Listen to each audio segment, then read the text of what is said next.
Good afternoon, magagabi na. Ito yung ating mga releasing na unit. Ito yung isang releasing natin na white EcoSport Titanium 2016 yata to, top of the line. So tapos na yung transmission and yung mga other stuff dito. Nag-check lang tayo ng ating temp check and 80 degrees. Papalitan po ito ng radiator pati yung reservoir tank. So okay yung temp pero palit pa rin tayo. And then transmission tapos na, nag-scan tayo kanina, nasa na natin yung updates. Green lahat, wala nang kahit anong errors, ABS and everything, so wala na rin siya mga ilaw dyan. Okay na po ito, madumi pa lang, so final detailing pa natin, syempre, itong unit nyo. Ayan, so color white po ito, yan may mga dumi-dumi pa, bakas ng ating sa workshop. Yeah, okay. So palit din tayo ng battery niyan, reservoir tank, pati yung radiator. So 4 release na po ito, this coming, hopefully sa Sunday or Monday. May additional pala ito na head unit, so papakabitin na rin natin to. Ayan. So ito naman yung isa pa nating releasing, yung EcoSport naman na trend.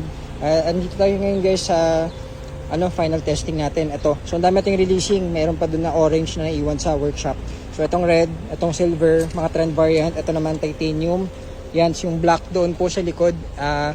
Yon yung AAV na plaka. Titanium din po yun. Tsaka itong color blue na titanium din. Top of the line. So, ang dami nating units dito guys for releasing. Naka-temp check. Ito naman ay 77 degrees. So, kanina pa rin naka-start yan. So, ganyan tayo mag-check dito. May mga checklist tayo yan. So, ito ang ating unit. Ayan. So, ito naman is na-detail na and mauuna ito for releasing natin. Titanium to na top of the line. Ayan. So, sunod-sunod po yan. Itong silver naman, tinatapos ni Joseph.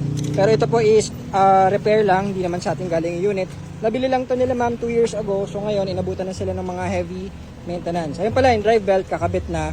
Ayan o. And brand new po yan. Drive belt for specs only. Marami tayong ginawa dito. Timing belt, yung mga heavy PMS. Tapos radiator, no? Palitan ng radiator. Pakita na rin natin. Radiator, yung engine support, kasi medyo manginig na siya. Ayan. Engine support, palitan yan. Radiator, yan, palitan yung bago. Timing belt, syempre. Tensioner water pump. Makikita nyo sa gilid, pero lahat po yan is may video ay masend na rin sa kanilang mga respective owners. Ayan, so meron tayong ginagawa dito na double tap, kumbaga, sinesecure natin yung mga tubo niyan para sigurado. Yan, so okay na rin to. Papalitan na lang din ng ano pa bang kulang dito, yung heater hose na lang papalitan, tapos release natin to tomorrow. Tapos drive muna tayo after, syempre. Ayan, so ito ang ating mga ganap at napakarami ating releasing. Meron pa tayo dun sa under chassis, meron pa tayo dun sa workshop, meron pa tayo sa detailing. Ayan, so ito yung ating mga first batch. Dami niya, no? EcoSport. Itong white, EcoSport din. Itong Mirage is all done, fast brake unit, pero tapos sa ating checklist detailing, kaso Saturday pa sila available. So release natin to on Saturday. And napalitan na rin natin ng ating tail light dito, may basag dun. Ayan, so fast brake unit, parang wala nang ata tayong masyado dito. Pero anyhow, hindi kami kumbinsido pag fast brake unit accessories, pero inayos namin. Pati yung rack and pinion, pinalitan namin isang buong set dito. Yung accent kanina, kay sir, maraming salamat.